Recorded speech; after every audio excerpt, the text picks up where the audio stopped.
Welcome to another episode of She Plants a Vineyard podcast. I'm your host, Antana Withrow, and this podcast is presented by The Affinity Films.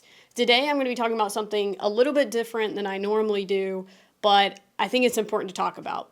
So I recently got the Mickey 85mm lens because I had a sports photography gig, and the only good lens I had was the 35mm 1.4. So it's too wide to get good close-up shots of athletes. And I was kind of researching, what is the best lens for sports photography? And I kind of knew what was going to come up. I knew it was going to be the 70 to 200 millimeter 2.8 lens. But that lens is a couple $1,000 or $1,200. It's like over $1,000. And it was something that I was not willing to put that much money into for one gig. You know, there was a possibility that I was going to get more work from this particular game or whatever, but there wasn't like a promise that I was going to. Obviously, if I sucked and I didn't present good work, then they probably weren't going to hire me again, right? So I was like, well, I don't want to spend that much money. So I looked, what was the next best thing?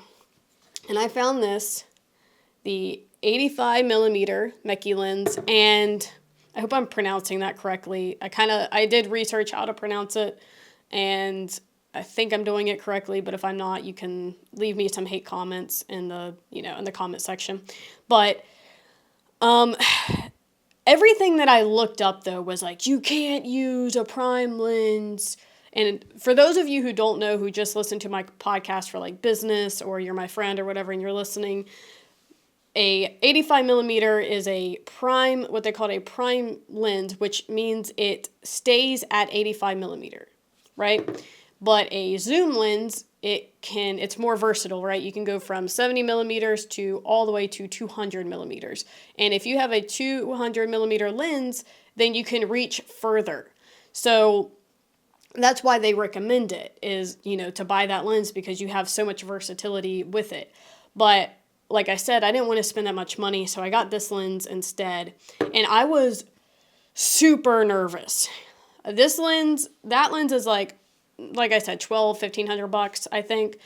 And this lens was $200. So I was very nervous to use this lens, because everything that I looked up was like, you have to have this lens. You can't use an 85mm. It's not going to reach far enough for a football game. Yeah, maybe you could use it for a basketball game, but football, there's absolutely no way you can't do it. And I pulled the trigger anyway and got this lens instead of maybe like renting one. And I took the chance, but the day before I took it out and I did some test shots, and I was like, okay, I think this is going to work.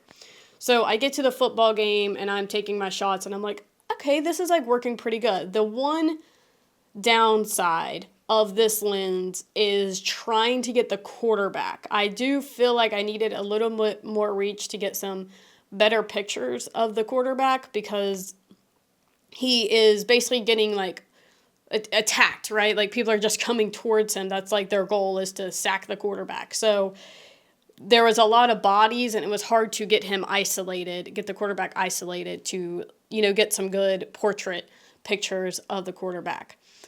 But other than that, this lens is incredible. For $200 freaking dollars, absolutely. If you are a beginner sports photographer and you don't want to spend a ton of money on a lens, I highly, highly recommend this lens. Now, if you have the budget to go out and buy the 70 to 200 2.8 lens, 100% spend the money on that lens, because yes, it is going to be better than this lens, 100%.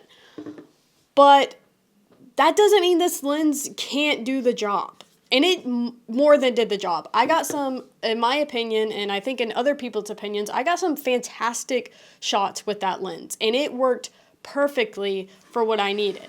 And I'm so excited that I got this lens. I'm going to keep using it until I feel like I'm ready to pull the trigger and spend that much money on a lens. I'm not quite there yet to do that.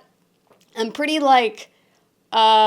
I don't spend a lot of money on gear, or I try to use what I can. And I think if you're a beginner photographer or videographer, definitely like figure out your camera, use the camera that you have. You can make some, if you know your camera. Like, here's what I'll say.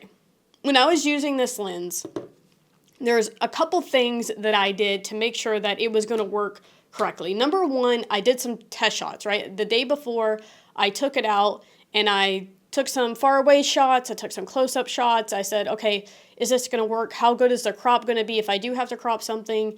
And I will say I'm working with a Sony a7 III body, so I do have a more professional camera for that type of cropping if I needed to. But I tested it. So that's the number one thing I did, is I tested. The second thing I did was I got my settings perfect. I researched what settings do I need to have. And then the third thing I did was I worked for my shot. And I think when you're a beginner photographer or videographer, this is a good thing to do. Because if you have a 70-200, you don't really need to move. You don't have to move around. But with this lens, I had to move around a lot. I had to be patient. I had to look for the shot. I had to pay attention to like what was happening in the game more. And I had to squeeze through people. Like, you have to have a certain level of confidence, especially when you're rocking an 85mm and everyone else around you is rocking a 70-200. You have to have a certain level of confidence with that lens. And it forces you to get close to the action. It forces you to look for good shots. And it forces you to make sure your settings are on point. Because if you don't have your settings on point, that's where you don't want to be in the middle of an action shot and your ISO's not at the right setting, or your shutter speed is at, 1/50th. Like, we can't be shooting sports in 1/50th, right? We have to make sure every single setting is perfect, your white balance is perfect. That way you don't miss a shot. And there's obviously some other settings that I can definitely go through. If you guys want me to go through all my settings that I used for that game day, leave a comment below and I'll 100% go through those settings. But the whole point of this video is, like, you can use this 85mm lens. And I think I want to tie this kind of in with something else, just for my other viewers who aren't into camera gear, is when you're starting a business or you're starting anything in life, use what you have. Use the tools and learn how to use those tools available to you to create the best work that you possibly can. Because sometimes we're not going to have all the right tools. There's a saying that I've kind of been using with me and my brother, and it's digging the foundation with our fingernails. I did not grow up having all the right tools in life. I didn't have a blueprint. I had to figure it out as I went. And I made a lot of mistakes. I did a lot of things wrong. I definitely have not been the most perfect human, right? But I used the tools I have to get where I'm at today. And it's taken digging the foundation with my fingernails to build the foundation. Because I wasn't given a shovel when I was born. I wasn't given a blueprint. I wasn't given nails and wood, but I was given my body, right? I was given the capabilities that the human brain is capable of. And those are the tools that I've had to use my entire life. And so just to tie that in with this lens is, like, sometimes the only thing you're given in life is a $200 lens. And you have to use that to the best of your ability to create the best scenario possible. And I got amazing feedback from the client that I was shooting for, and it all worked out. It worked out exactly how I wanted it to work out. I think slightly better, because I was so nervous going into the shoot with this lens that I don't know. I was just, like, scared the whole time. Like, I had someone with me, and I'm like, okay, we got to get down on the field, and nothing's happening on the field yet. But I'm like, I got to get down on the field. I got to make sure this is going to work. I was a nervous wreck using this lens because of everything I'd read online. And that's why I'm kind of making this video, because I read so many, like, negative things about, like, using a prime lens. And like I said, it's not ideal, right? But it is definitely usable, and you can still get some great shots. And another thing is that I had to deliver 15 to 20 photos, and I took like 900, and out of the 900, probably 600 of them were good and usable, and I just picked my favorite ones that I liked personally.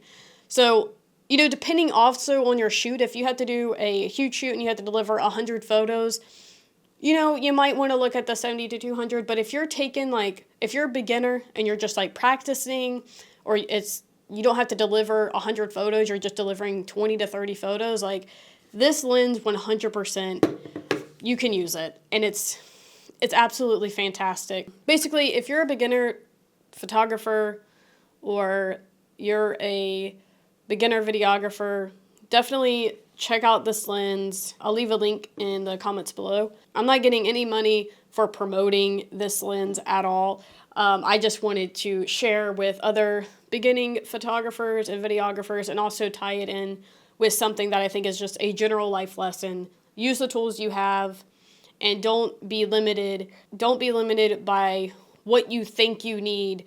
I think as creatives in general, we can tend to be like, oh, I need this lens, or I need to know how to do that before I take on this.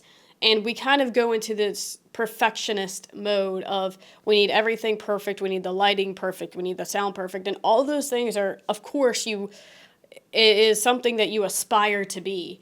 But don't let certain things hold you back because you're scared.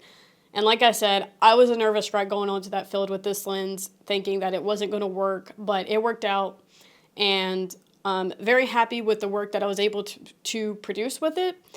And moving forward, I will definitely be looking at the 70 to 200, just because I think, yes, it's obviously the better lens, but you can use this lens. And that's all I have. Thank you for watching. See you next time.